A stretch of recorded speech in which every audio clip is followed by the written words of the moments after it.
Il servizio di guardia medica di Montegalda, garantito tradizionalmente anche ai 7 comuni del circondario, non è ancora stato riattivato.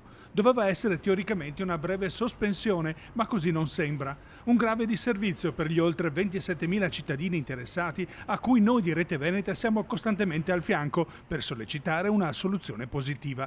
Il problema era duplice: da una parte la carenza di medici disponibili, dall'altra la collocazione in una sede più idonea. Recentemente l'Usotto Berica ha fatto il punto della situazione con la conferenza dei sindaci dell'Est Vicentino. I sindaci dell'ULSS, in cui si è detto anche con l'ULSS di trovare una soluzione, che quindi infatti confermiamo insomma, che c'è la volontà da parte dell'ULSS di arrivare a una soluzione. Ringrazio anche per quanto riguarda la Regione Veneto, la parte politica che ci sta dando una mano, che ci sta seguendo. Ecco, la novità è proprio questa: l'entrata in campo direttamente della Regione Veneto, che si occuperà non solo di garantire il ripristino del servizio, che si temeva fosse definitivamente soppresso, ma anche di scegliere una sede opportuna, che pare verrà collocata all'interno di uno stabile già strutturato come medicina di gruppo. E si tratta di una sospensione della chiusura della guardia medica.